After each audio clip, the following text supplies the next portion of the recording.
Bonjour, aujourd'hui on est avec Cyril Crosnier. Je vais commencer à l'interviewer et voilà, c'était important pour moi de vous montrer qui c'est un peu. Alors, il est coach, il est professeur, il a fait des contests, il skate depuis très longtemps, il fait aussi du snow. Je vais vous laisser découvrir sa personnalité en lui posant des questions toutes simples. Salut Aurélien, je vais faire 43 ans et je skate depuis plus de 20 ans. Concrètement, on a commencé à faire ASC en 96. Après, on l'a vraiment officialisé en 98. Et on est autonome depuis 2001. Okay. Donc on dépendait d'une MJC au tout début puisqu'il fallait un toit pour une structure pour nous aider, quoi. On était jeunes. Et puis après, on est devenu vite indépendant en déposant des statuts à la préfecture, en devenant une association. Et puis depuis les années 2000, donc maintenant 21 ans, qu'on est officiellement un club de skate et que on développe et on fait la promotion du skate dans notre région, partout où on peut. Okay. Ça a été facile ? Ça a été facile au départ, car les jeunes étaient chauds et étaient motivés pour se regrouper et rider à une époque ensemble. Et puis à travers le temps, c'est plus compliqué effectivement parce qu'on a affaire à des problématiques nouvelles et différentes qu'au début. Les générations évoluent, donc on ne se comporte pas vraiment pareil qu'avant. Il n'y a pas tout à fait les mêmes attitudes ni les mêmes comportements qu'on a pu connaître. Okay. Je comprends très bien ton ressenti. Quand on crée quelque chose, on n'est pas forcément soutenu à fond ou on n'a pas forcément le retour qu'on aimerait avoir sur investissement, surtout quand c'est bénévole. Vous êtes un des plus gros clubs de la région, l'ASC. On va continuer un petit peu avec toi. Donc, t'es né en quelle année ? T'as 43 ans. Je suis né en 79. 79 ? J'ai connu le skate à l'âge de 8 ans. L'âge de 8 ans, mon premier skate. Et puis... Bon, c'était pas du skate comme maintenant, hein. C'était des petits cruisers. On descendait la pente en face de chez moi, et puis ça s'arrêtait là. Puis après, j'ai vraiment découvert le freestyle à l'âge de 15 ans, et c'est à partir de plus de 15 ans, avec l'aide de mon cousin, que je m'y suis mis vraiment. D'accord. Du coup, tu es né à Aigues-Vives, c'est ça ? Tu es né ici dans le... Je suis né à Toulouse. Je suis toulousain. Il n'y a pas de clinique, oui, je suis bête. Mais... ouais, on peut pas naître à Aigues-Vives. Mais ouais, je suis né à Toulouse, j'ai toujours grandi à Aigues-Vives.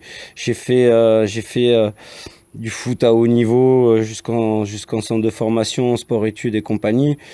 Et j'étais plus prédestiné à faire du snowboard parce que bon, je suis sur snowboard depuis l'âge de 2 ans. Je pensais que je ferais que ça. Et puis le skate a un peu dépassé le snow. Et voilà.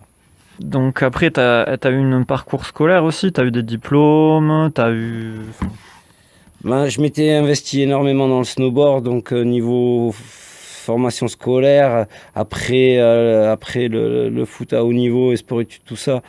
Et j'ai fait que du snowboard, donc j'ai un peu arrêté les études et puis j'ai passé un diplôme d'animateur pour m'occuper des jeunes à la montagne. J'ai créé mon club déjà à l'âge de 17-18 ans.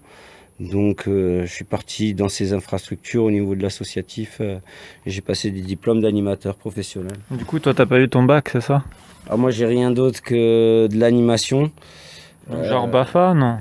Genre quoi ? J'ai un BAFA, mais j'ai aussi un BAPAT qui est de l'animation professionnelle. Et puis j'ai passé un CQP skate. Je voulais passer aussi d'autres choses comme les DEGEPS, BEGEPS. Mais j'en avais pas forcément besoin après tout ce que j'avais fait. Ok, bon t'inquiète, moi j'ai pas eu le bac non plus. Donc au niveau de ton coaching, on va rentrer dans le vif du sujet parce que Cyril est surtout un coaching qui a un grand renom dans l'Occitanie. Je sais que tu as une grande expérience en coaching. D'ailleurs, c'était plus réputé pour ça que pour les autres choses. Parce que t'es vraiment un bon coach.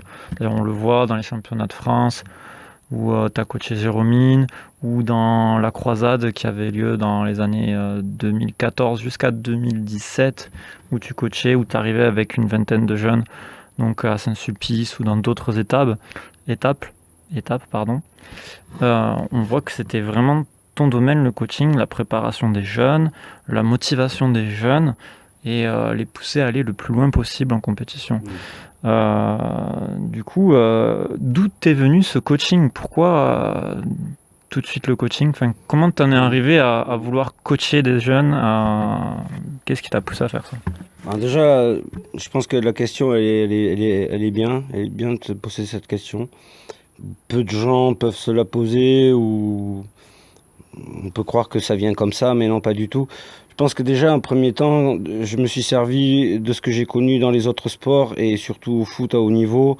Je m'en suis servi dans le skateboard, au niveau du coaching et de la gestion des séances. Je me suis servi également de l'animation, au niveau psychologie, au niveau des gamins, de ce qu'on nous apprend à travers les centres de loisirs, les MJC, les colonies de vacances, tout ça, comment le système est mis en place. Donc je me suis servi également de ça. Et puis de toute façon, j'ai eu ce goût dans mon village et dans notre région assez rurale et agricole, de s'occuper des autres rapidement. C'est-à-dire qu'on avait envie d'avoir des gens qui skataient et on avait envie qu'ils soient pas mauvais pour qu'ils continuent à skater le plus longtemps possible. Je pense que la base, elle vient de cette idée-là, on voulait garder, on n'était pas nombreux à skater, et quand on trouvait quelqu'un, on voulait le garder. Donc, bon, quand j'ai vu que des gamins pouvaient devenir potes grâce à ça, pouvaient s'affilier entre eux et avoir des affinités, bon, ben, ça a checké direct. Dès que j'ai commencé, dès l'âge de 16 ans, j'arrivais déjà à coacher des gamins et les gamins, ils voyaient bien que c'était bien de rendre l'activité où on est tout seul sur notre board collectivement. Donc, après, ça a vachement pris. On m'a écouté sur la commune, on m'a écouté dans beaucoup d'infrastructures, écoles, foyer des jeunes, centre pour les jeunes, colonies, partout où j'essayais de faire découvrir cette activité, cet art de vivre et tout ça. Ça a pris et je me suis rendu compte qu'il y en avait besoin, quoi. Une dizaine d'années après que tu aies commencé le skate, en fait. Ben, j'étais pris par le foot et par d'autres activités, d'autres intérêts. Mais quand je l'ai redécouvert, parce que c'est pas vraiment la même découverte qu'on a eue quand on a 8 ans et quand on en a 15. Là, c'était un cruiser que notre voisin avait ramené des États-Unis. On se faisait tourner la board et on descendait tous la pente de chez moi. Donc, c'était plus de l'enfantillage. Alors qu'après, à 15 ans, c'était vraiment faire des figures, le mode de vie, tout ce qui allait autour, quoi. Ok, donc à l'âge de 15 ans, tu commences ton premier coaching, c'était... Ouais, 15 ans et demi, 16 ans, mon premier coaching. Ouais. Je crois que j'ai skaté en été 95. Mon premier cours, il devait être en octobre 95, quoi. C'est-à-dire 3 mois plus tard, quoi. Genre, tu commences les cours, tu commences le coaching en vrai, Ouais, ça a été en même temps? Ah ouais, tout en apprenant à skater, j'ai commencé à donner les cours. Ok, parce que moi, c'est pas trop passé comme ça, mais ok. Ouais. Moi, ça a Mais été non, plus long. On n'avait pas vraiment le choix. Après, on était un crew de gars de mon âge. Eux, je leur donnais pas de cours. C'était un crew qu'on a monté l'ASC, avec qui on a monté l'ASC. Mais on avait des petits. On avait des petits qui nous suivaient, des grands frères ou pas mal de jeunes on pouvait trimballer un peu partout, à droite et à gauche. Les parents connaissaient, ma famille me connaissait, avaient confiance, nous lâchaient les gamins, nous les laissaient. Et donc ça s'est fait. Et puis après, je l'ai intégré vite dans les écoles, dans ma commune d'abord, maternelle, primaire. Donc le fait de faire du skate là-dedans te fait vite avoir les gamins rapidement. Ouais. Ok, donc tu m'as dit que c'était en quelle année? En 1996 96, ouais. que tu as commencé le coaching. Donc attends, ça fait combien d'années là? Non, je pense que c'était octobre 95. Octobre 95? Ouais, octobre 95. Donc 95, 96, 17, 18, 19, 2000, 2001, 2002, 2003, 2004, 2005, 2006, 2007, 2008, 2009, 2010, 2011, 2012, 2013, 2014, 2015, 2016, 2010. Je sais pas en fait, ça fait... dans 95. Et 95. Non, mais en fait, ça fait 26 ans que tu fais du coaching, en fait, c'est ça? Oui. Ça fait genre 26 ans que tu fais du coaching. Oui. J'ai commencé à coacher avant d'avoir l'association parce que je faisais déjà, je m'occupais de groupes de skate pendant mes stages du BAFA. Donc les stages du BAFA, c'était des communes qui y a par là. J'en ai fait sur Aigues-Vives comme des villages à côté. À chaque fois que j'ai eu des groupes de skateurs. Ouais. Et après, on a monté l'ASC quelques mois après. D'accord. Moi, c'est étrange parce que quand j'ai commencé à le BAFA, il voulait pas que je fasse de cours de skate. J'avais proposé, donc c'est un peu étrange pour moi, mais comment c'est possible? Parce qu'on était à une autre époque déjà, par rapport aux besoins des infrastructures comme ça. Ces infrastructures avaient besoin de se renouveler. Et comme ils savaient qu'il n'y avait pas de diplôme de skater, diplôme de graffeur par exemple, diplôme de breaker, ces infrastructures faisaient appel à des gens qui étaient ou diplômés d'un BAFA ou qui voulaient devenir animateurs et responsables d'enfants et qui avaient ces passions-là en même temps. Donc on a pu faire, j'ai pu faire du skate à des groupes d'enfants dans ces structures-là, à travers le biais de mes formations ou de mes stages, en présentant des nouvelles activités qui pouvaient intéresser et les jeunes et les directeurs de structures pour pouvoir m'employer. Donc ça a vite pris, hein, quand vous voyez qu'ils sont bien occupés, bien entourés et que c'est en sécurité, les directeurs ils te laissent le faire. Mais après c'est une question aussi de confiance, c'est-à-dire que quand j'arrivais face à n'importe quelle école ou n'importe quel responsable, j'arrivais avec des certitudes, des garanties, je présentais tout, Oui, c'était carré, quoi. c'était déjà plus ou moins, oui, c'était carré, déjà en termes de la législation qu'il fallait suivre. Bon, elle n'est pas grande, hein, il n'y a pas besoin de grand-chose non plus. Et puis, c'est aussi à l'encadrant de connaître, c'est ce qui est dit aussi dans les textes, c'est à l'encadrant de savoir les mesures de sécurité qu'il y a à mettre en place. Donc, c'est à lui de les jauger. Moi, je les ai toujours jaugés. D'une matière traumatisme, il y a toujours le casque, parce que le traumatisme de la tête, c'est le plus important, parce que même moi-même, j'ai été victime de ça. Mais en dehors de ça, le vrai skate, il n'y a pas besoin d'autre chose, quoi, pour moi. Oui, après, il y a l'apprentissage des chutes, tout ça, enfin, je connais. Donc là, on va parler un petit peu de Jérômine. Jérômine que tu as coaché pendant plusieurs années, qui a réussi à faire 3 victoires de 3 finales de croisade, donc 3 fois championne de région. Et bien sûr, en deuxième position, bon, même si on aurait voulu qu'elle soit première, en deuxième position des championnats de France de Toulouse en 2016. C'est- Donc j'aimerais que tu me parles un petit peu de son coaching. Quand est-ce que tu as commencé à coacher Jérômine? Quand est-ce que tu as commencé à la préparer pour les compétitions? L'histoire de Jérôme, c'est une relation vraiment particulière. Vraiment une relation vraiment particulière. J'ai eu beaucoup de contacts avec des enfants, des jeunes. Il y avait une relation d'abord qui était vraiment fusionnelle et je sais pas comment l'exprimer, mais quelque chose comme de la télépathie où on s'est checké direct. Jérôme, je l'ai connue, elle avait 7 ans, 7 ans et demi. Elle était à Ramonville, donc c'était en 2010. C'était en 2011, pardon. 2011, ouais. Et depuis 2011, j'ai croisé son père dont je lui avais proposé mon aide auprès de sa gamine.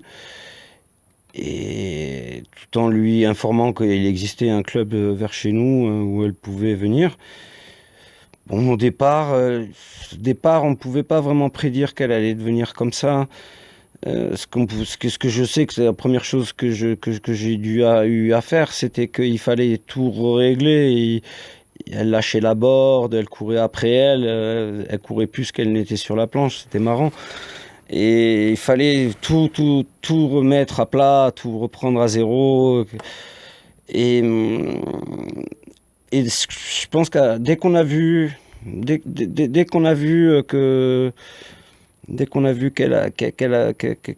a arrêté de tomber, qu'elle a arrêté de courir après la board, qu'elle a arrêté de la laisser échapper ou de finir plus par terre que debout, là, on s'est dit que oui, j'avais affaire à quelqu'un.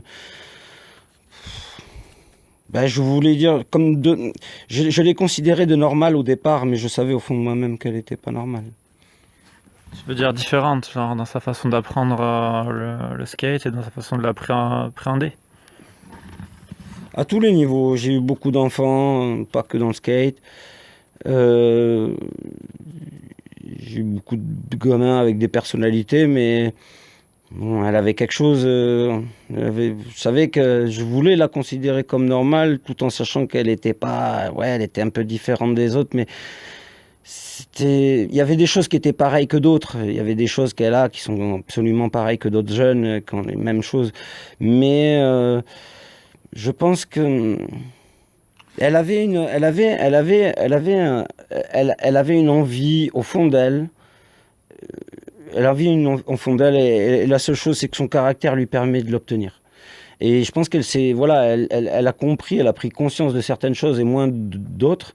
Mais au départ, elle a pris conscience que ce qu'elle voulait le faire, il fallait qu'elle passe par ce qu'on est passé. Et ça, c'était intéressant parce qu'elle le comprenait alors qu'elle était très jeune. Et que c'est vraiment un rapport on gagnait à deux. C'est-à-dire que c'est pas Jérôme qui gagnait, c'est que elle a compris que je vivais la chose pour elle, et pour qu'elle aille plus loin, il fallait que quelqu'un d'autre la vive avec elle. Ok. Et on le vivait mutuellement comme ça. Quand je faisais quelque chose de bien, elle le vivait avec moi. Peut-être pas de la même manière, mais il fallait qu'on vive les choses hyper fort et hyper intensément pour qu'elle ait ce qu'elle veut, et elle se donne les moyens et qu'elle comprenne que c'est dans son intérêt. Elle a compris jusqu'à qu'elle grandisse, et que là, elle l'a oublié. Oui, après, tu sais, quand on grandit, on a l'esprit d'indépendance, on veut être Ouais, indépendance non, à mais tout prix. y a Des pas fois, que, ça gâche tout, c'est il n'y vrai. a pas que, y a pas que ça ça encore, c'est pas, non, pour moi, c'est pas le plus grave, et puis c'est même un passage normal. C'est un passage normal. Après, le cas Jérôme est un cas triste, on pourrait presque dire de grave en termes de sportif, mais pour moi, juste, où ça en est arrivé et comment sont les choses aujourd'hui, c'est juste triste qu'on s'en soit arrivé là. C'est juste triste qu'au niveau relationnel, on ne se comprenne pas, que là, au niveau communication, il y a eu beaucoup de malentendus, qu'il y a eu d'incompréhension. Euh, il y a une autre chose que j'aimerais souligner, c'est juste que, si je peux dire quelque chose par rapport à pas qu'à Jérôme, parce que pour moi, bon, Jérôme, c'est certain qu'elle a fait des choses extraordinaires, mais elle n'a pas été la seule. J'ai beaucoup d'autres jeunes et beaucoup d'autres enfants qui ont fait des choses aussi extraordinaires, et dans leur domaine, pas forcément des jeunes qui ont voulu faire des championnats ou des compétitions. Mais ce que je me demande, c'est comment des gens comme elle, ou des gens comme j'ai eu, dont je me suis occupé, ou même qui m'ont vu coacher, que je me suis pas occupé, ou des pères de famille ou des parents qui ont pu me voir, euh, n'ont pas pu se dire que Cyril, tout ce qu'il a pu faire dans le but de Jérôme, c'est vraiment que par rapport à ce qu'elle voulait. Et pour tous les jeunes, c'est pareil, c'est-à-dire que tout ce que j'ai mis en place, tout ce que j'ai réfléchi, tout mon comportement et mon attitude, pourquoi j'ai fait ci, pourquoi j'ai fait ça, n'a pas été pour mon plaisir et mon propre plaisir. Il a été dans l'intérêt du jeune et de l'enfant ou de Jérôme, et que pour elle en arrive à ce qu'elle voulait. Ça, c'est le problème qu'ils ne sont pas rendus compte, les gens. Ils ont cru que c'était pour moi, mais pas du tout. Oui, mais ils se rendent pas compte que quand on est un coach ou quand on est un professeur, il y a beaucoup de travail derrière pour arriver à ce que l'enfant se développe dans le skateboard, bien sûr, développe des capacités, développe une mentalité, une psychologie, et arrive à vaincre ses peurs, tout ça, les mécanismes, les blocages psychologiques qu'on rencontre dans le skateboard et tout ça. Les gens ne se rendent pas compte de tout le travail qu'il y a derrière. Et souvent, après, on le voit par rapport aussi au retour qu'on a après investissement, après notre investissement en tant que coach. Moi, si je peux rajouter quelque chose là-dessus, c'était assez simple. C'était assez simple. Jérôme, on travaillait et on avait le retour immédiatement. On allait au contest tous les week-ends, et puis bon, on avait les retours immédiats. On travaillait, on bossait, on s'amusait, on faisait plein de choses cool, on s'entendait bien, on se donnait tout. Il fallait que tout soit compris, que pourquoi on fait ci, pourquoi on fait ça, tout ça c'était bien. Euh, maintenant qu'on s'en serve plus tard et tout ça, c'est tout à fait normal. C'est tout à fait normal. Mais quand on veut quelque chose, après, et s'il nous manque quelque chose, c'est difficile de l'obtenir. Et là, c'est ce qui se passe. Quand il nous manque quelque chose, et c'est ce qui lui manque. Tu parles par rapport à la reconnaissance, tu parles par rapport à non, l'humilité aux ou... performances. Non, au niveau des performances. D'accord. Au niveau des performances et de son souhait. C'est-à-dire, un enfant, il veut ça, Jérôme, il veut ça, et elle a touché, elle a été dedans, mais elle n'a pas eu entièrement ce qu'elle a voulu. Elle n'a pas eu entièrement ce qu'elle a voulu, ou elle n'a pas entièrement ce qu'elle veut. Pas pour l'instant peut-être, tout simplement parce qu'il lui manque quelque chose. Maintenant, ce manque-là, est-ce qu'il sera un jour rattrapé par rattrapé? Est-ce qu'il sera repris par repris? Je ne sais pas. Moi, j'ai cru qu'elle allait le rattraper. J'ai cru que des gens allaient remplacer ça. Et bon, il faut s'apercevoir que... Oui, tu parles du travail de coaching. De coaching, oui. Voilà, ce qui lui manque, c'est du coaching. Et le coaching qu'elle a connu, c'est pas plus simple. Mais maintenant, je suis pas le seul à être bon coach. Donc, est-ce qu'un bon coach peut venir et l'aider? Ça, sûrement. Mais faire ce qui lui manque, je suis pas. Je pensais qu'elle le trouverait. Apparemment, elle n'a pas encore trouvé. Maintenant, je lui souhaite. Après, c'est compliqué de trouver un coach comme toi qui stimule autant, hein. Quand on te voit au championnat de France en train de la stimuler pour qu'elle arrive à faire son board slide, faut quand même énormément d'énergie. Et je pense pas qu'il y ait autant de coachs qui s'investissent comme toi pour arriver à ce que le skater ou la skateuse arrive à faire ça. Franchement, moi, j'ai pas vu ça, jamais vu ça en championnat de France. Aucun coach faire comme ça. C'est limite du coaching comme au football. Ouais, voilà, tu vois. Enfin, il y a un cadre, oui, il y a un cadre inédit, oui. La manière de faire, les gens n'ont pas vu ça, n'ont jamais vu ça. Il y a une côté, oui, comme on peut voir que ce soit n'importe quel sport, hein, même au hockey. Je sais que ça apporte. Je sais qu'il y a besoin, les athlètes ou même les compétiteurs, quels qu'ils soient, que ce soit un contest local ou un grand contest, ont besoin de ça parce que ça fait partie de l'entourage sportif. Ça fait partie du cadre sportif également. Et c'est un plus et c'est un truc dont il ne faut pas négliger parce que c'est quelque chose qui peut faire gagner également. Moi, je sais que ça fait gagner. Ils m'ont toujours montré que ça fait gagner. S'ils ne m'avaient pas montré que ça faisait gagner, voilà, il y a gagné pour gagner. Moi, on m'a reproché d'être un compétiteur et trop compétiteur. Je suis tout sauf compétiteur. Moi, je me suis amusé avec des gamins. On a fait des jeux chez nous à notre skatepark de Merne et on a participé à des contests. Sauf que le fruit des amusements qu'on a fait, des trucs qu'on a tripés entre nous, qui étaient tout nouveaux en termes d'entraînement, d'ateliers pédagogiques, mémotechniques ou tout ce que vous voulez, c'était du jamais vu. Oui, personne ne le faisait. Donc ce que je faisais avec Jérôme, ce que j'ai fait avec Jérôme au championnat de France, déjà je l'ai fait avec Léo aussi, je l'ai fait avec tous les autres d'ailleurs qui étaient du club et qui ont participé, mais je le faisais tous les week-ends. J'étais comme ça même au fin fond de l'Ariège ou de la Haute-Garonne. Donc du coup, c'est ça qui nous a fait être bons. C'est cette relation-là, c'est cette manière de faire qui a été qu'on a eu le bonus de gagner les compètes. Mais on venait jamais en se disant on va venir gagner des compètes. Bon, mais on savait que notre entraînement, il y avait une avance sur les autres. Et même des bons riders comme Thomas Puig qui venait il était nouveau en plus, lui il est arrivé, nous on était déjà là depuis 1 ou 2 ans à la croisade. Quand Thomas est arrivé, il n'était pas non plus très à l'aise. Après, bon, sur une année après, il avait beaucoup progressé. Mais nous, on s'en fichait de savoir qui y avait ou que les clubs avaient des bons skateurs. Au contraire, c'était très bien que les autres clubs avaient des éléments qui faisaient qu'on puisse s'amuser ensemble, quoi. Je me rappelle du coup de Léo Bourgoin qui avait fait son nose blunt au championnat de France de 2016 à Toulouse. J'ai vu que tu l'avais aidé en fait. Tu l'as aidé, c'est-à-dire que ton cadre de coach est sorti carrément de tous tes gamins, parce que Léo, tu l'avais déjà vu avant les championnats de France de 2016 à Toulouse. Léo, oui, il faisait partie de l'ASC quand il était... D'accord. Léo, on l'a connu, c'était un petit contest à Villefranche-de-Lauragais. Ouais. Ensuite, je ne sais plus comment on l'a retrouvé, il a voulu venir à un de nos événements très jeune. Je ne sais même pas, il avait 16 ans, il venait de faire le FIS. On l'avait vu au FIS, on lui a dit ouais Léo, on t'a vu au FIS. Et puis on a dit mais Léo, il a skaté pour des marques qu'on connaît, des gens qu'on connaît. Donc il était déjà connu chez nous, quoi, comme petit jeune. Puis quand il est venu chez nous, c'était un membre de la famille, c'était un frère. Donc lui, il s'est dit ben voilà, club meilleur club du Sud au moins, meilleur club qu'il ait vu. Et il s'est dit ben ouais, ben je vais faire partie de l'ASC pour les contests, pour les championnats de France, pour tout, quoi. Donc il nous a fait honneur partout. Nous, on l'a aidé même de loin, même à distance. Voilà, c'est pour ça que je l'ai aidé au championnat de France.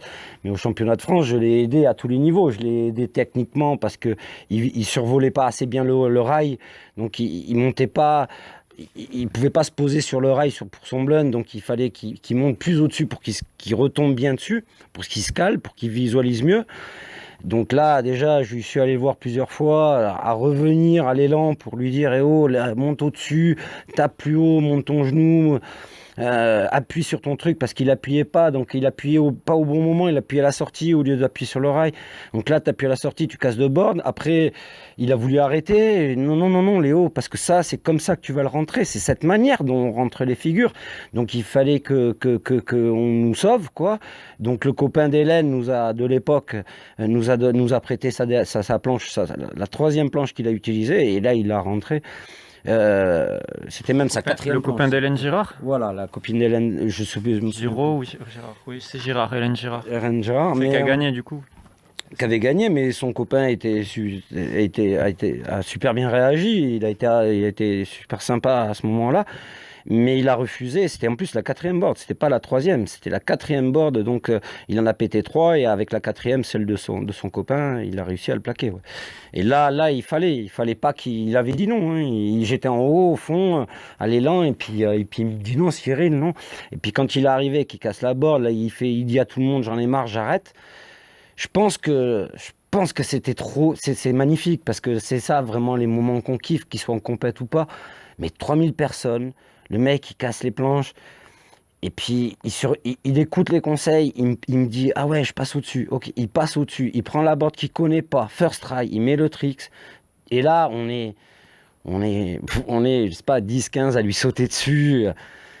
C'est juste fabuleux, quoi. C'est juste fabuleux, des moments comme ça. Ouais, je m'en fous, moi, qu'ils soient en championnat de France.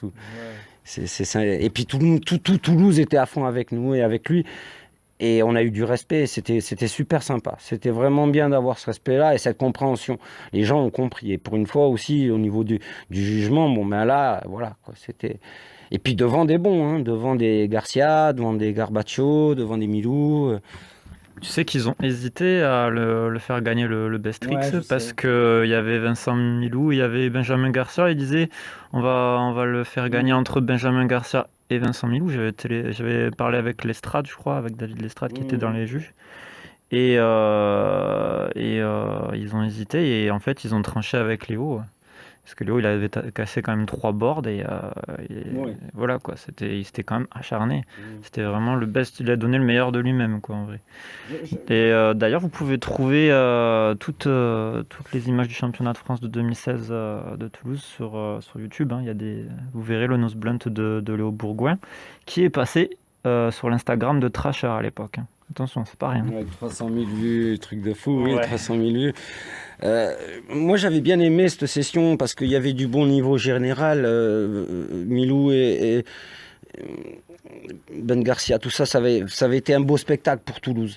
On avait besoin de ça pour notre région toulousaine, pour la ville. Je pense que c'était beau à voir et ça faisait plaisir de voir les gens, comme il dit, se balarguer. Mais ce qu'on oublie souvent dans les contests et ce qui est un peu pénible, c'est ce côté inhumain, ce côté un peu jugement, critère, tout ça. Et on met pas l'aspect côté humain. Je sais que Ben Garcia, il en gagnera plein. Hein, je me fais pas de soucis pour lui. Milou, il est en équipe de France et tous les gens qui étaient là, même Joseph que j'apprécie, ils en auront d'autres. Léo, c'est un extraterrestre. Il y a des gens, ils n'ont jamais vu une personne comme lui skater. Et je vais pas parler des problèmes qu'on peut rencontrer quand on est comme Léo, mais si en plus de ça, il y a des choses qui nous aident pas, Tu à parles quelques niveaux. par rapport au surpoids, ce genre de... Que ça soit Ouais. sa taille, que ça soit sa corpulence, que ça soit sa couleur de peau, que ça soit, enfin, même si nous, dans le skate, ça on ne calcule pas, euh, il y a plein de choses qui peuvent ne pas forcément aider à montrer une bonne image, tu vois. Souvent, voilà. Et il y a de mon génération qui ont été discriminés, qui ont été défavorisés, qui ont été... Et là, ça montrait quelque chose d'humain. C'est ce qu'ils n'ont pas fait avec Jérôme d'ailleurs. C'est ça qui est reprochable. C'est qu'un coup, un jour, on le fait. C'est pour ça que pour moi, on m'a dit que c'était justifié. Et les gars, ils sont restés encore sur leur jugement. On aurait eu raison de mettre Hélène devant sur le côté sportif. Mais même sur le côté sportif, je comprends pas qu'on puisse juger d'une certaine manière un jour et juger d'une autre un autre jour. Même s'ils respectent leurs critères de jugement. Mais pour moi, si tu as jugé d'une certaine manière Léo par rapport à une certaine sensibilité, et si tu as jugé Jérôme le samedi sur une certaine sensibilité, qui est d'ailleurs le hammer, le banger ou le hammer, puisque c'est ce qui s'est produit avec la note qu'elle a eue le samedi, comment, en faisant mieux le dimanche, elle peut avoir une note inférieure au samedi. Je veux dire, en termes de cohérence, là, on te note sur une valeur qui est le banger, un jour, et le lendemain, on te note sur une valeur qui est l'exploitation du parc, l'amplitude, la technique. Non, t'as fait le hammer, t'as calmé le game, c'est voilà.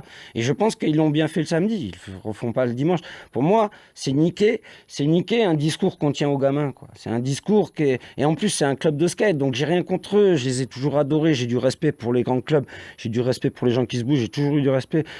Mais je savais que nous, on n'était pas respectés en retour. Et eux, ils estimaient pas la même chose à la même valeur en disant, ah ben oui, effectivement, ce qu'il fait Cyril ou ce qu'ils font, ben ouais, effectivement, on peut rien dire. C'est ça qui est un peu dommage. C'est juste c'est pas une question de reconnaissance, c'est juste de justesse. La justesse. Et ben, Jérôme, ils l'ont mal jugé. Voilà, c'était pas juste. C'était pas juste. Après, je tiens à te... Enfin, moi, c'est vrai qu'à l'époque, quand je t'ai vu dans tes yeux que t'étais pas bien, tu vois. C'est pour ça que j'ai réagi.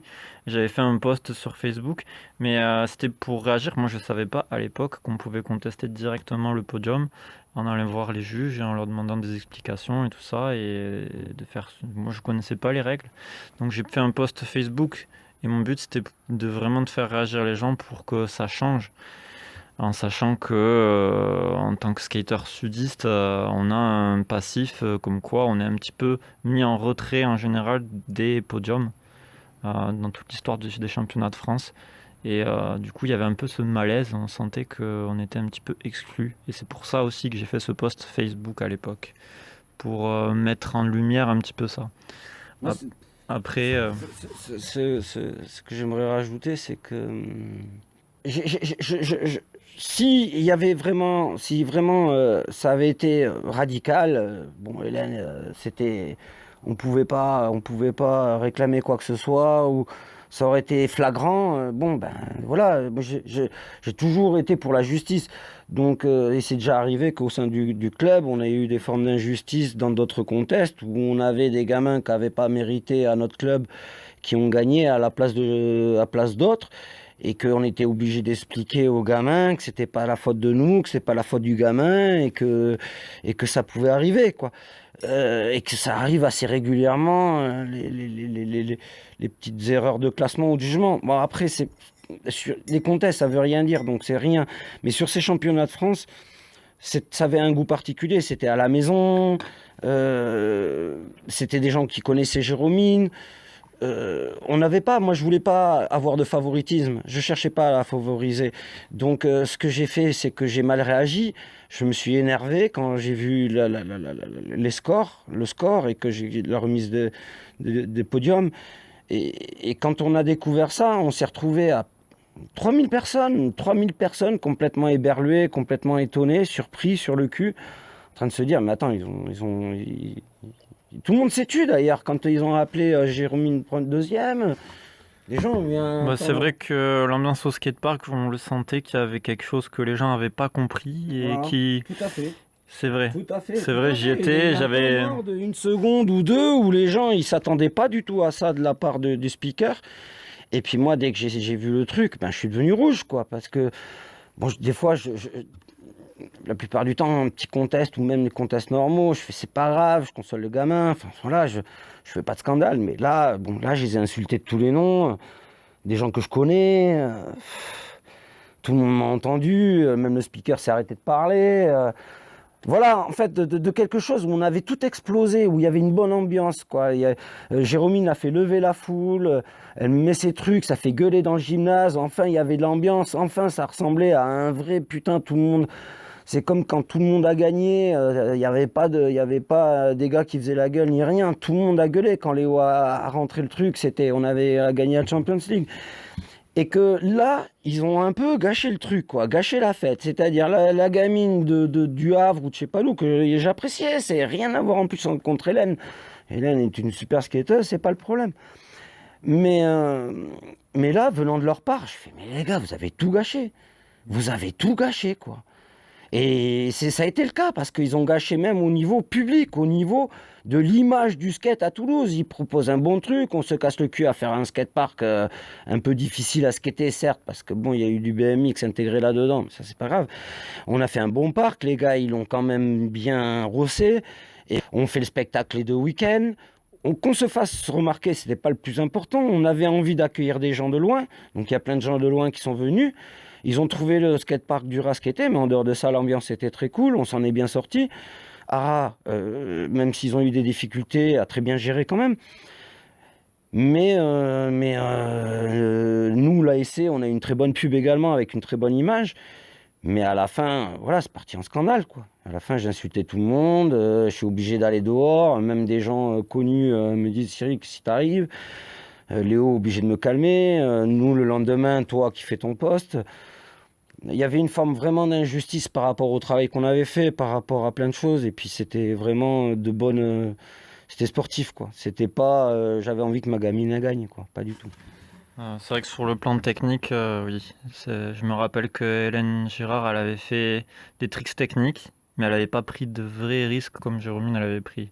Donc c'est pour ça aussi que j'ai réagi, et puis je me sentais un petit peu triste quand je suis parti. Et... Moi, j'aimerais répondre à ton truc. Moi, j'ai apprécié ce que tu as fait, parce que tu as eu des couilles.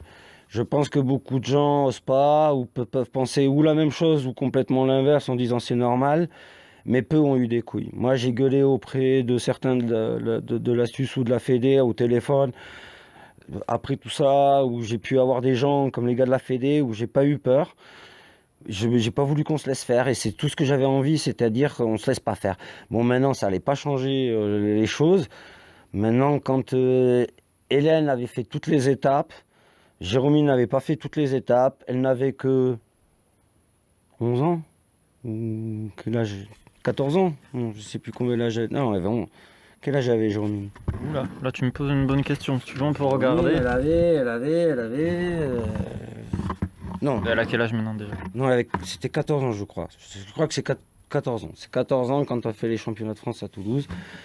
Donc voilà, après, voilà, être devant une fille qui a l'habitude des podiums ou des contests, qui a fait tourner.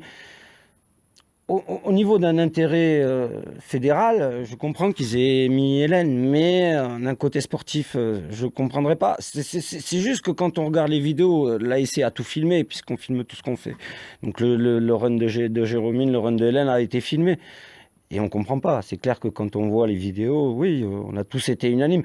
Maintenant, tous ceux qui l'ont vu, la preuve, même ceux qui étaient là dans les tribunes et tout ça, ont bien vu la différence.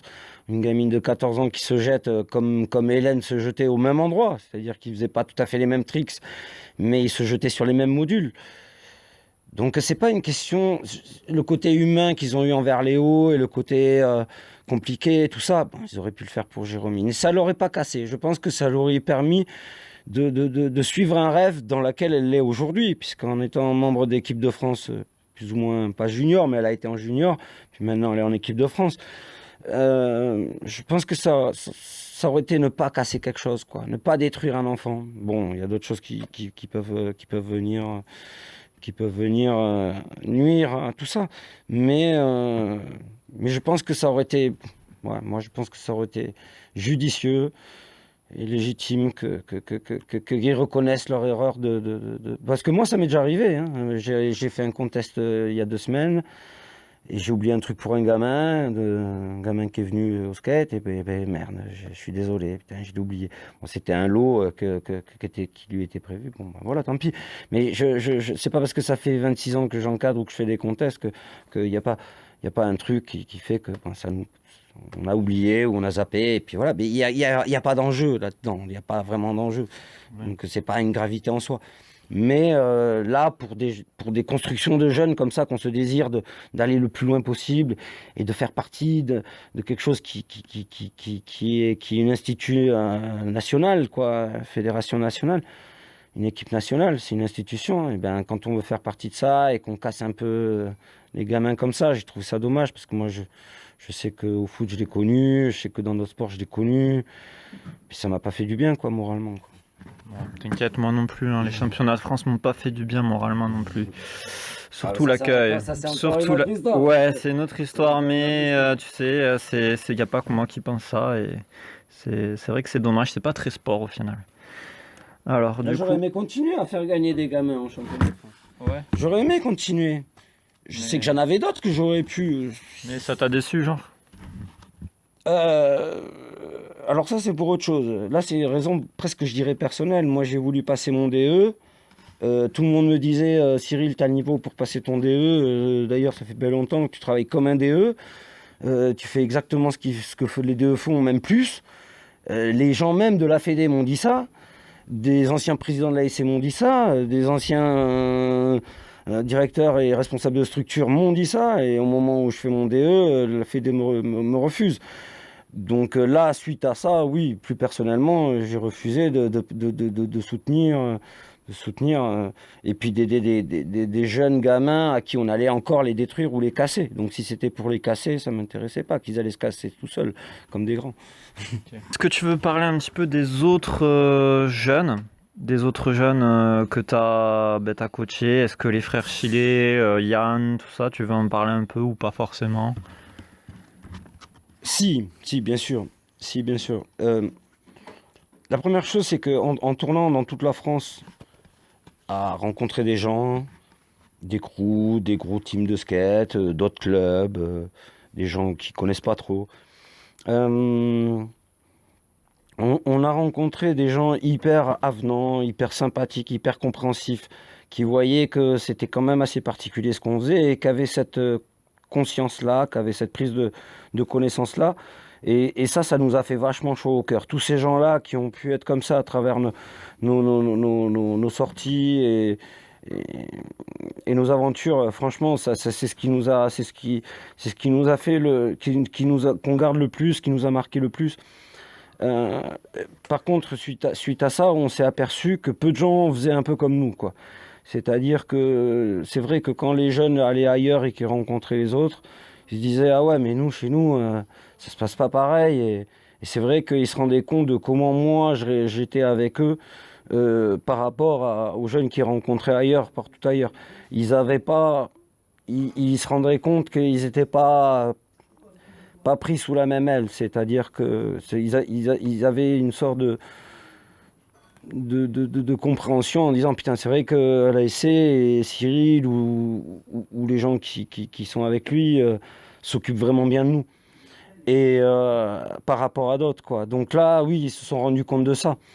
Maintenant, je trouve que quand ils se sont rendus compte de ça, il y a plein de jeunes qui sont greffés. On a eu plein de riders qui sont greffés de partout, venant même jusque du nord de Toulouse, venant de Nîmes, de Luchon.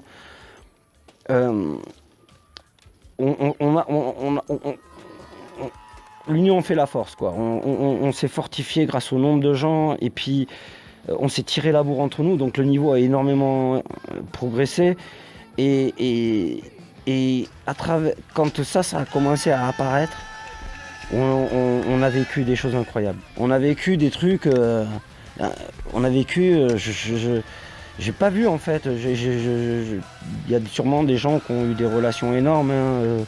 Avant même moi que je m'occupais d'un club, je connais même des Christophe Betty qui s'occupaient de clubs et tout ça, qui a vécu des trucs super sûrement avec des gens dont ils s'occupaient. Mais Mais moi, je sais pas, j'avais l'impression que je sais pas, on faisait un truc différent. On faisait un truc différent, je sais pas pourquoi.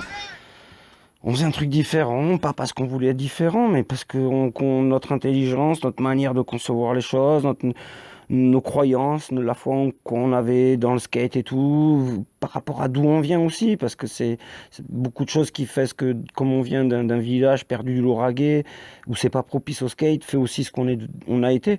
Et ce que j'ai fait avec ces jeunes-là a été incroyable. C'était au-dessus de nos espérances. Maintenant, encore une fois, les gens changent. Les gens changent et moi, ça fait 26 ans que je fais du skate. Ma manière d'être en tant que coach, peut-être avec plus de réflexion qu'à 18, 19, 20 ans. Mais je suis le même Cyril, quoi. Et c'est plutôt... Je le vois en termes générationnels. J'ai un gamin que je récupère à 7 ans.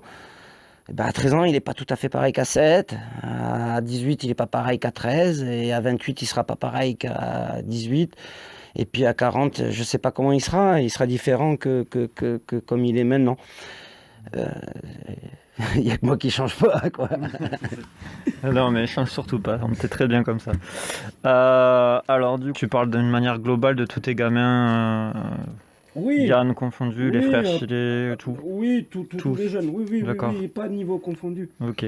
Pas de niveau confondu. Après, si je regarde des niveaux confondus, ce qui est assez intéressant quand on travaille dans l'humain, c'est les personnalités de chacun sur la board et tout ça. Oui. Ça, C'est toujours intéressant, c'est Ouais, vrai. ouais. Chacun a sa façon d'apprivoiser la bête. Que ça soit son style, que ça soit son allure, que ça soit sa manière d'exécuter un truc. Franchement, ça a été vachement marrant. Et puis, leur progression assez vraiment fulgurante. On avait vraiment des gamins plus que volontaires. Ils étaient presque, je dirais pas limite suicidaires, mais on avait des gamins qui étaient quand même assez foufous mais tout en faisant les choses bien parce qu'ils avaient un cadre autour d'eux. Ils avaient les conseils, ils avaient une bienveillance de la part, pas que de moi, hein, de tout le staff de l'ASC, de tous les gens de l'ASC.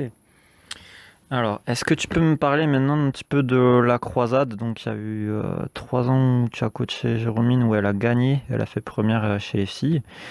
Et en finale, et toutes les étapes, je suppose, à peu près, où vous avez participé. Parle-moi un petit peu de ton investissement. Donc la croisade, c'est en fait le championnat régional, l'ancien championnat régional d'Occitanie, enfin de Midi-Pyrénées avant, parce que c'était au Midi-Pyrénées. Et j'y ai participé aussi. Et Cyril a mené ses gamins, une vingtaine de gamins chaque fois, et je le voyais, et on s'est checké, enfin voilà. Donc est-ce que tu peux parler un petit peu de ton investissement? Comment t'organiser ça un petit peu techniquement? Comment... En essayant de faire le plus rapide possible, quand on est un club de sport, il doit y avoir une fédération qui doit mettre des circuits proposés à leurs adhérents. Donc là, c'était la première fois que quelque chose a été mis en place par la Commission nationale de skate et l'Astuce, qui était de faire des étapes de skate. Nous, on faisait tous les contests qui étaient existants dans notre région. Quand ça a apparu, il était logique qu'on participe à cela. La différence peut-être aux autres contests, c'était que c'était un suivi avec les autres clubs. Donc ça, c'était bien parce qu'on pouvait re-rencontrer d'autres skateurs d'autres régions. Ça, c'était bien pour les jeunes parce que ça leur permettait de faire vraiment des rencontres de jeunes différents de là où ils sont issus. Et d'avoir des affinités aussi un peu plus avec eux à force de les croiser et puis voire même amical en skatant ensemble. Ça, c'était super enrichissant, c'était quelque chose à défendre. Après, nous, on abordait ces croisades comme n'importe quel contest, quoi. On allait à un endroit, il y avait quelque chose d'organisé, on était contents. Les gamins, ils étaient contents de changer de parc parce que c'est un peu aussi la mentalité des Vives, c'est-à-dire que nous, on n'a pas un super parc et que la première chose qui nous tardait, c'était un niveau général de tout le groupe des skateurs. Donc, on était plus d'une trentaine à se battre enfin pas à se battre, mais à essayer de se rendre disponible pour aller à ces contests. Donc, quand on y allait, on y allait. Bon, maintenant, les gamins, Ils ont assuré sur la compète en elle-même, sur les runs et tout ça. Donc, c'était très bien. Ce qui était bien, c'est que ça a amené une économie, ça a amené un développement du skate dans la région. Ça a amené une belle promotion, une belle image auprès des municipalités, auprès des jeunes qui ne connaissaient pas, puisque des contests organisés et des spectateurs ont pu voir du skate chez eux alors qu'ils n'avaient jamais vu de compète. Donc non, tout ça, c'était quelque chose à vraiment soutenir, hein. Je pense que ça aurait dû continuer pour moi. Maintenant, après, il fallait que ça reste cohérent dans ce qu'on avait connu. Encore une fois, je rejoins au niveau des championnats de France, c'est qu'il fallait peut-être être un peu moins élitiste, être un peu moins sur regarder le niveau qu'on a dans notre région ou dans notre club, parce que c'est pas du tout ce que nous on voulait, mais par contre plus développer quelque chose de collectif. Et en faisant ces contests, on montrait vraiment une mobilisation générale de tous les clubs. Ça montrait une belle facette du skate. Les gamins s'exprimaient bien, ils étaient contents de se retrouver. Donc c'était vraiment presque c'était important et c'était utile, ouais. Faudrait que ça existe et c'est ce qu'il faudrait comme n'importe quel autre club sportif qui a une fédé et qui fait quelque chose pour elle, quoi. Ok, au niveau de la logistique, comment tu faisais pour les repas, pour gérer le budget, Est-ce que tu peux parler un petit peu du côté technique de comment amener les gamins là-bas? Est-ce que tu louais des bus en plus? Est-ce que Enfin, voilà. Ouais, alors souvent, en fait, on faisait la sortie, elle comprenait une sorte de forfait où on mettait la participation à l'essence, le péage et les sandwichs. Donc on avait le trésorier qui disait combien il fallait que chacun participe. On prévenait lors de nos sessions, on convoquait, on rassemblait, on comptait le nombre de gens qui étaient susceptibles d'être là. Il y avait beaucoup de parents investis et impliqués qui étaient intéressés par ce qu'on faisait pour leurs gosses, donc ils n'étaient pas réfractaires à les amener à chaque fois, même loin. Donc on avait beaucoup, oui, d'aide pour les transports, où ils étaient autonomes au niveau de manger et on mangeait sur place et chacun se débrouillait, ou on le prenait collectivement, on rassemblait l'argent de tout le monde, on achetait avant les choses pour tout le monde, on les préparait et le jour même.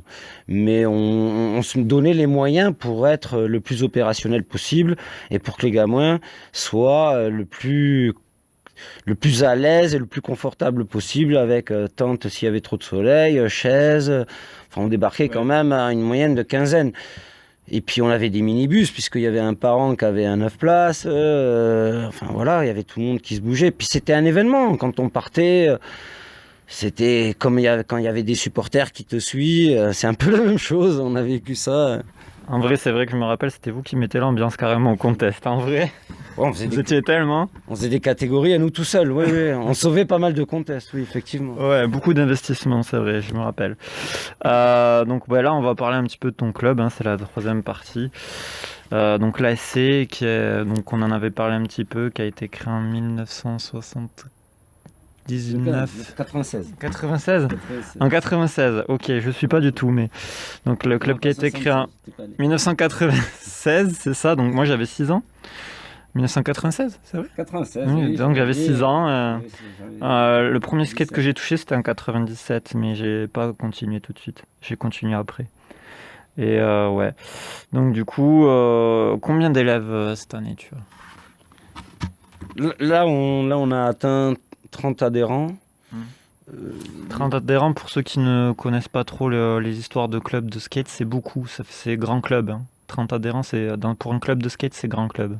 Parce que c'est pas du tout géré comme les autres sports.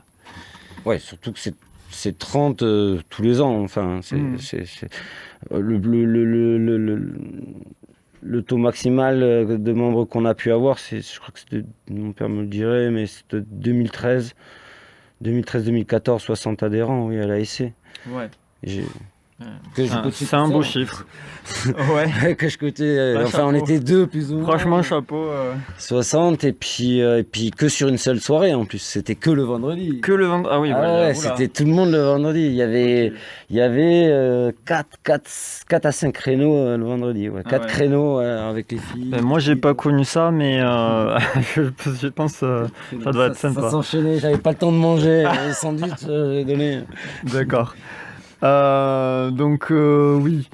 Donc, le nombre d'années, donc ça fait 20 ans, c'est ça? 21 ans presque? Ouais, 21 ans. Ok, qu'il existe le club, donc c'est un ancien club. Euh, donc, c'est le deuxième plus vieux club de la région. Encore en activité, oui. Ouais. Oui, encore en activité, ouais. Ok. Oui, alors, quand même. Mais alors- je crois que l'Astuce et l'ASC sont nés en même temps.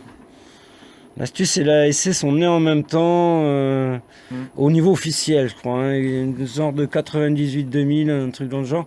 Et Ara était là bien avant, je crois. Oui, bon, après, Arras, c'était pas vraiment du. Enfin, c'est. C'était une Arras. division, c'était comme nous à la MJC. Ouais. C'était comme nous à la MJC, c'était le même principe. Ara, Rêve et Action, ils avaient plein de divisions d'activités. Et nous, à la MJC, il y avait plein de divisions et ça a été un peu pareil, oui. Ok. Après, maintenant, Arras, c'est un petit peu fini, on n'en a plus trop parlé, mais bon, écoutez, c'est comme ça. Au niveau de l'histoire de ce club, pourquoi ASC? Pourquoi ce logo? Parle-nous-en un petit peu mieux, parce qu'il y a plein de gens qui pensent savoir ce que ça veut dire. Ça veut dire All Star Crew, d'accord, ok. Mais pourquoi All Star Crew? Pourquoi... Non, ASC en fait ça vient d'un truc de gamin, de jeunes, de petits crews qu'on était, comme je te disais au tout début, c'était qu'on était que les jeunes de là et ça s'appelait le Egus Skate Crew quoi, puisque Aiguevive on a toujours appelé ça Egus et comme on venait tous plus ou moins d'Egus ou qu'on était sur Aiguevive, on appelait ça Egus Skate Crew et ça faisait ASC et puis au niveau de la préfecture, au niveau d'un nom un peu plus sérieux ou administratif, on savait qu'avec ASC, il fallait qu'on trouve quelque chose en gardant le ASC. Donc on a fait association sport complexe puisqu'on était dans le graffiti, le roller, le BMX, le snowboard, le ski. Au tout début, on ne faisait pas que le skate. Et donc association des sports qui sont complexes quoi. Et ça, on l'a mis au niveau administratif et à la préfecture, mais ça faisait pas assez de jeunes. Ça faisait un peu trop sérieux et ça faisait pas très skate ni rien de tout ça. C'était vraiment par rapport à l'administration française et par rapport à la compréhension de nos activités. Mais par contre, pour les jeunes, il fallait un petit peu accrocheur. Mais en fait, on a toujours eu des enfants. Et ces enfants, pour nous, à Aiguevive, on les a toujours consacrés, on les a sacralisés, on les a considérés comme sacrés. Tous nos gamins que j'ai pu avoir, je les ai vraiment considérés comme des perles, je les ai considérés comme des petits frères. Et pour moi, c'était des étoiles qui m'émerveillaient. Donc le star, ça n'a rien à voir avec le star system, ni le fait de faire sa star, c'est une étoile. Et en fait, on avait une époque où on trouvait que c'était un club où chacun était une étoile. Et tous nos gamins dont tu parlais tout à l'heure, dont Jérôme, tout ça, c'était pour nous des étoiles précieuses. Et qu'on a, c'est pour ça que ce nom All Star, c'est toutes les étoiles, quoi. C'est le crew de toutes les étoiles. Et c'était important pour nous que n'importe quel gamin ait sa place chez nous à l'ASC, quoi. Ok, oui, c'est bien ce qui me semblait hein. Quand tu m'en as parlé la première fois, je pensais aux étoiles des cieux, des trucs comme ça. Donc oui, je vois tout ça, c'est ce le logo, truc. il a été réalisé par une stagiaire de l'ASC qui a fait stagiaire en communication chez nous. Actuellement, tu vas faire des sorties un peu avec le club, t'as prévu, ou tu veux arrêter un peu pour pouvoir vraiment te concentrer sur les cours et les faire progresser et après faire des sorties? Est-ce que genre t'as un projet d'aller voir le gros skatepark d'Albi pour aller voir Geoffrey et tout ça avec son Albi Skate Club? Ben, on n'a pas trop parlé des clubs. On n'a pas trop parlé des rapports aux autres clubs dont je trouve qu'on manque un peu à nos missions. Je me mets dedans hein, parce qu'on a tous un peu nos responsabilités. Mais si on regarde la situation générale de notre sud de la France au niveau skateboard, on se sépare trop les uns des autres et chacun fait un peu sa bataille de club. Et je reproche un peu ça. Il n'y a pas assez réellement de solidarité, de partage. J'ai essayé, hein, moi j'ai fait beaucoup de partage de clubs. J'ai envoyé des gamins dans d'autres clubs. J'ai même envoyé dans des gamins de chez moi ou d'ailleurs dans des clubs qui pouvaient même nous dénigrer. Euh, les gens n'ont pas compris, les membres, ceux qui s'investissent et s'impliquent dans les clubs comprennent pas qu'ils ont. On n'a pas un mieux que l'autre. Il n'y en a pas un mieux que l'autre. On se bat tous pour plus ou moins normalement la même chose. On veut défendre la même chose. On veut que les gamins évoluent. Franchement, il faudrait qu'on arrive à s'envoyer les gamins et à s'échanger et à se faire rencontrer nos gamins beaucoup plus en tant qu'adultes responsables. Je sais qu'il y a des échanges qui se font dans d'autres activités, dans d'autres domaines et très facilement. Et là, on le fait pas. On reste cloisonné dans nos clubs, dans nos parcs et il y a que le côté compétition des fois où les clubs vont, mais je pense qu'il n'y a pas que ça et il faudrait montrer un exemple. Il faudrait aussi qu'on mélange nos gamins, quel que soit le niveau, quelle que soit leur origine, quel que soit quoi que ce soit, qu'on mélange nos gamins entre eux, qu'on se renvoie les trucs, que dès qu'il y a un club qui fait quelque chose, qu'on puisse se faire honneur, qu'on puisse être là, présent, même quand il n'y a pas d'enjeu. Enfin, je trouve qu'il y a un manquement on parle d'implication. Il y a beaucoup de gens qui sont motivés, qui font des choses pour leur truc. Ça, c'est pas remis en question, mais la remise en question, elle est plus extérieure, quoi. Elle est avec les autres, quoi. Et j'ai l'impression que chacun défend un peu sa patate dans son coin. Voilà, c'est un peu le ressenti que j'ai. Après, peut-être que je me trompe pas. Même pas, je peux me tromper parce qu'on on le voit quand quelqu'un, n'importe quelle assos, hein, t'es vraiment en extrême sud, et ben les gars ils font leur propre truc dans leur coin. Oui, mais je vois de quoi tu parles. Oui. Les gars vers Perpignan, Narbonne ou quoi, ils font leur truc là-bas. Je pense qu'il faudrait faire peut-être des rencontres interclubs où ils se rencontrent entre eux pour travailler ensemble main dans la main, genre pour faire ou un gros contest avec 3 clubs ou une journée tout simplement une sortie. Je sais pas, mais pas se prendre la tête parce que... Genre ils font une sortie en skatepark à 3 clubs en se rejoignant, en faisant un truc barbecue, des trucs comme ça. La forme, le format ou la forme de comment on le fait, c'est un truc à discuter et il existe plein de choses dans le skate pour nous permettre de le faire. Là où il y a un problème, c'est qu'est-ce qu'on veut vraiment? Qu'est-ce que veulent vraiment ces gens qui sont soi-disant responsables de structure? Tu vois, est-ce qu'ils défendent quelque chose, mais ils font pas tout à fait tout pour l'avoir, quoi. Et moi, je pense qu'on pourrait se rendre plus. C'est pas une question d'importance. En plus, nous, on s'en fout d'être important, surtout quand on vient d'un village comme le nôtre. On est important parce qu'on fait les choses bien. On est devenu important parce qu'on fait les choses le mieux qu'on peut, en essayant d'être le plus réfléchi, le plus honnête, le plus sincère et le plus loyal, c'est-à-dire tu fais un truc, et ben tu fais un truc, moi je viens, quoi. Je vois pas pourquoi il n'y a pas en fonction de ce que où tu es, ou est-ce que le parc est bien, est-ce que le parc est pas bien, est-ce que tes élèves sont forts, est-ce que ton club est fort, pas fort. Enfin, nous, on n'a jamais pu penser comme ça. Enfin, on n'a jamais pu se permettre de penser comme ça. Et peut-être c'est parce qu'on est d'un petit village et que dans les grandes villes, peut-être que les enjeux, je sais pas, peut-être que les priorités sont peut-être différentes que les nôtres. Parce que peut-être aussi qu'au bout de 26 ans, on n'a pas besoin de prouver, que d'autres, ils ont besoin de se prouver des trucs. Peut-être qu'il y en a qui ont de la pression. Je sais pas si le skate club de Perpignan, qui est énorme, est-ce qu'ils ont de la pression? Est-ce que les clubs vers Bordeaux, là-bas, ont de la pression? Moi, je sais que j'ai pas de pression, parce que on a tout créé nous-mêmes et qu'il y a personne qui nous dicte ou qui va nous dire. Mais par contre, on veut bien participer. C'est ça qui est con, quoi. C'est que moi, vous êtes volontaire. Ouais.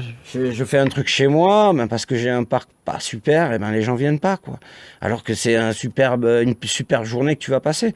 Et nous, quand quand nous on va ailleurs, ben à chaque fois qu'on va à un autre contest, on est content d'y être. Qu'on gagne, qu'on perd, qu'on fasse une bonne place, qu'on fasse pas une place. Des fois rien que de skater.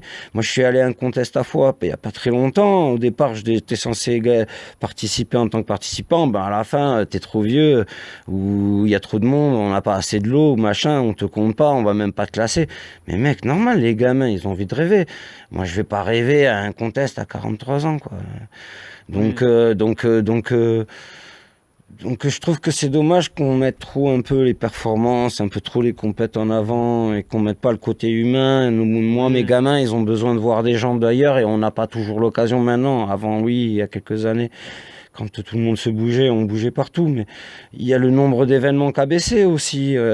On était à 30 événements dans l'année, on n'a plus que 10 depuis 2 ans, enfin avant 2 ans. Il y a beaucoup de gens qui ont arrêté aussi de proposer des choses et d'organiser des choses. Maintenant, tant mieux qu'il existe des clubs. Et je suis vraiment content qu'il y ait des clubs qui se bougent. Et puis, on attend mieux. Et plus il y a de coachs et plus il y a de gens qui transmettent leur passion et surtout du skate et tout ça. C'est beau. Plus il y a le développement du skate qui grandit, c'est sûr. Après, il faut bien le faire. Oui. Après, il faut bien le faire. C'est sûr. Ça, c'est dur. C'est le plus important. Je pense à tous les gérants de clubs qui sont tout seuls à gérer le club et à faire des cours aussi, c'est pas facile pour eux. On a des sponsors qui nous aident et qui sont précieux. Je pense notamment à Stéphanie, je pense à Patrice, je pense à Julien. Je sais que maintenant on a des aides avec des nouvelles personnes comme Thiago, donc je le remercie infiniment pour son aide. Toi aussi de venir rencontrer mes jeunes et de les aider aussi, autant moralement que au niveau du skate. Maintenant, si des choses peuvent évoluer entre clubs ou entre personnes, ça serait le meilleur que je souhaite. Et puis, de toute façon, je pense que moi, je continuerai à donner des cours. Je donnerai des cours parce que j'ai toujours fait ça et tant que je skate encore et que je prends énormément de plaisir à voir les gamins faire des tricks et donc tant que j'ai ce plaisir-là, je pense que je donnerai des cours. Je sais pas jusqu'à quel âge, mais peut-être que je ferai partie des plus vieux Français. Ouais, Bon, je sais qu'il y en a qui sont même pas connus. Il y en a qui sont pas connus et j'en ai rencontré et qui se mettent pas en avant, qui sont des hommes de l'ombre et qui donnent des cours. Bon, peut-être pas avec la même intensité que j'ai ou la même dynamique, mais il y a beaucoup d'anciens qui oui. Après, pour moi, donner des cours, c'est une fibre, hein. Tu l'as pas, hein. J'ai jamais prétendu devenir pro en quelque chose. Bon, c'était plus prédestiné à faire du snow. Maintenant, je veux dire, j'ai fait des études tout seul dans ma tête pour pouvoir être le meilleur coach que je pouvais être, quoi. Maintenant, si ça me fait être un bon coach pour ceux que j'ai eus, qui retiennent ça, ou des prochains, c'est le plus important. Maintenant, après, si ça peut influencer d'autres, ça peut aider d'autres. Non. C'est à voir. Je sais pas, moi, j'ai jamais eu de prétention de dire je fais mieux que les autres, quoi. Je sais que je fais différemment, c'est tout. Ok, c'est ça qui est important, c'est d'être différent, comme ça on apporte quelque chose au skate. Alors je vais remercier beaucoup de monde. Je vais remercier en particularité vraiment mon père, parce que lui il a supporté le skate vraiment depuis que j'en fais presque, même s'il n'a pas toujours compris, mais maintenant il commence à s'y mettre, même s'il prend de l'âge, il commence à apprécier. Je vais remercier les gens qui nous ont aidés, qui sont intervenus pour nous aider à faire tout ce qu'on a fait à l'ASC durant ces années-là et qui nous aident maintenant aujourd'hui. Je sais qu'il y a des groupes de musique qui étaient venus, je les remercie. Je remercie les anciens jeunes de l'ASC, même si maintenant je ne les vois plus. Aujourd'hui, c'est une nouvelle génération et je remercie surtout les jeunes d'aujourd'hui qui sont là parce qu'on reprend du poil de la bête et là, ça fait plaisir de voir vraiment du monde qui vient à l'ASC. Je te remercie, Aurélien, vraiment cool de t'être intéressé à ce qu'on a fait. Je remercie Esperanza, ma chérie actuelle. Je remercie ma famille, bon, même s'ils ne sont pas toujours au courant de ce que je fais. Je vais remercier vraiment aussi fortement la mairie d'Aigues-Vives, parce que la mairie d'Aigues-Vives, ça fait vraiment longtemps. On est passé par des hauts, par des bas. Bon, maintenant, ils me font confiance, j'ai carte blanche. Donc voilà, je suis plutôt libre, ils me font confiance, les parents me font confiance. Et voilà, merci à vraiment tous ces gens-là. Merci à mes anciens sponsors qui ont été vraiment compréhensifs et qui nous ont fait confiance et qui nous ont vraiment donné beaucoup de choses aux gamins, à donner aux gosses. Et maintenant, nos sponsors actuels, qui, même s'il y en a moins et que c'est beaucoup moins glorieux, heureusement qu'ils sont là parce que ça veut dire qu'on peut quand même proposer des choses.